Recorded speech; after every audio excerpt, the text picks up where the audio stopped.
Hello? Oh, fuck.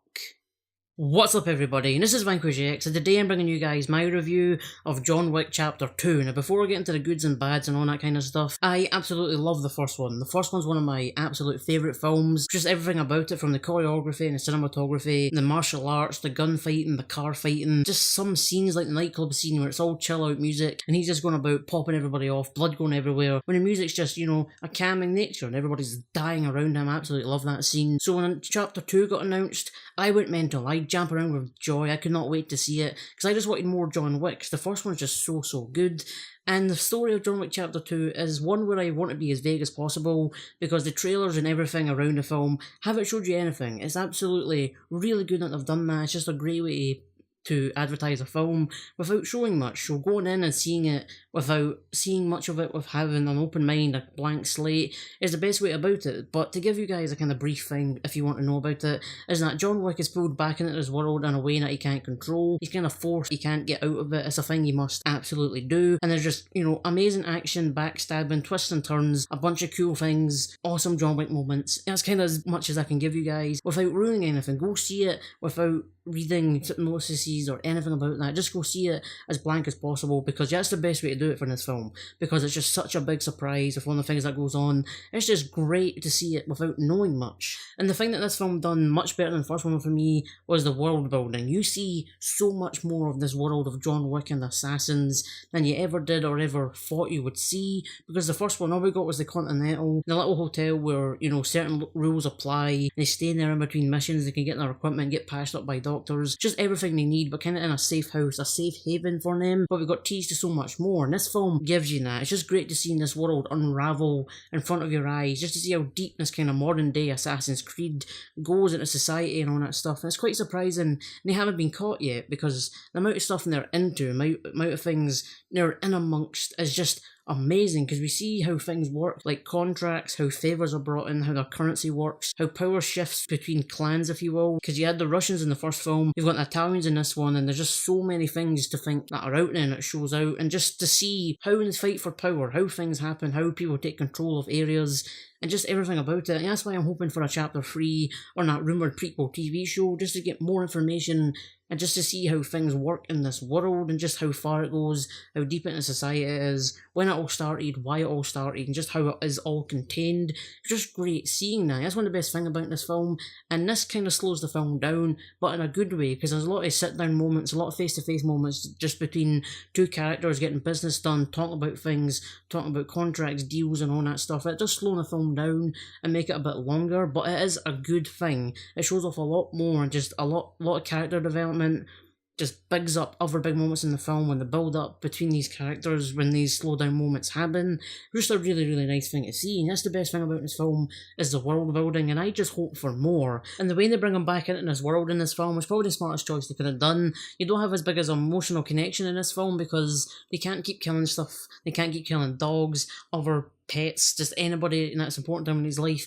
They can't keep doing that, so the way they did it isn't as emotional connection. It's kind of just a way that he's forced back in, because he's trying to retire again. So he's like, you have to do this thing, doesn't matter what you feel, what you don't like about it, they don't want to do it, you have to do this thing, come over here and do it. So it's kind of just forced into it, but it's probably the smartest choice they could have done for this film, and to keep the series going, because you can't keep killing pets or stuff that's important to him. So it's probably the smartest choice they could have done. You don't have the big emotional connection like you did in the first film, because as soon as that dog dies, you're like, okay, go kill them all. Just, you're kind of cheering for what he's doing, because you know why, exactly what he's feeling throughout that film. But, this way is the smartest choice they could have done, probably the best way they could have done it, and it really works in this film and helps it get along more. So that's kind of how he gets pushed back into it. It's not as emotional, but it works for this film. And then there's the action in this movie. Oh my god, the action is unbelievable. It's on par, if not better, than the first one. And all of that's down to the great stunt team they have down there, and Keanu Reeves' work ethic, and how much time and effort he puts into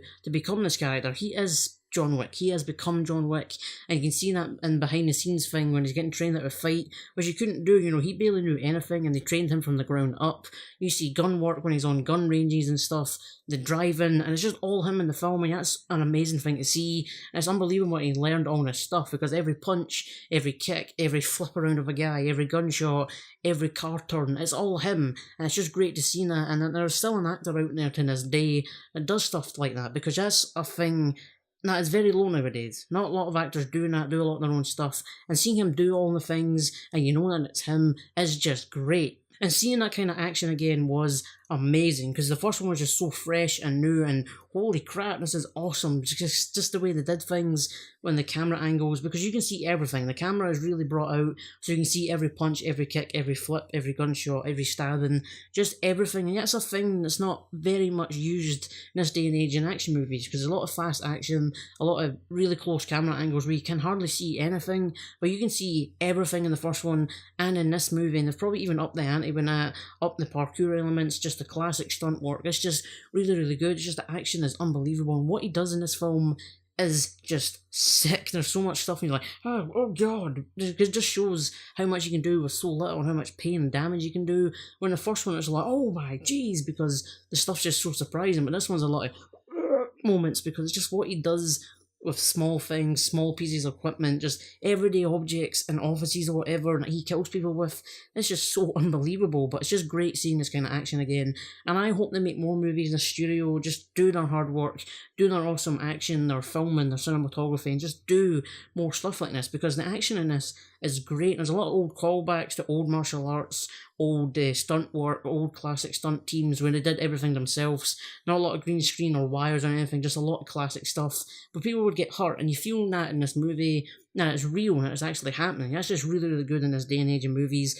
I just want more of this action, because it is goddamn awesome, and the performances were really good as well. We've got Keanu Reeves as John Wick again, who does a great job. He's just this character. He has become John Wick. He has developed into John Wick. No one else can play him. That's just how good he is. He's just good in this wooden kind of state, like Geralt of Rivia from The Witcher, which is kind of motionless, but you know what he's feeling, what he's doing, and what he's feeling and all that stuff, just from the blank slate he has. He just does a really good job in this. You've got, hang on, I have to read this, Ricardo Scamarcio, sorry if I'm saying that wrong, does a good job as the kind of villain role in this film. He bounces off of Keanu Reeves really, really well. And then there's Lawrence Fishburne. Seeing him and Keanu bounce off each other, to act, to bounce dialogue, and just bounce off each other was so, so good. It was like a mini Matrix reunion. It was just such a big deal. To see him act again, it was just a big bunch of joy to see him in scenes again. It was just really, really good to see that, because I grew up with The Matrix. It's one of my favourite film series, even though the other two aren't really that good. The first one's still one of the best science fiction movies out there.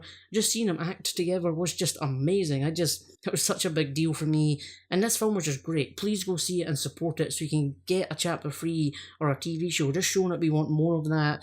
And this film was just great. It's just such a good sequel. I don't think it's as good as the first one. That's because the first one was so fresh and new, and like, oh, Jesus Christ, what the hell is going on?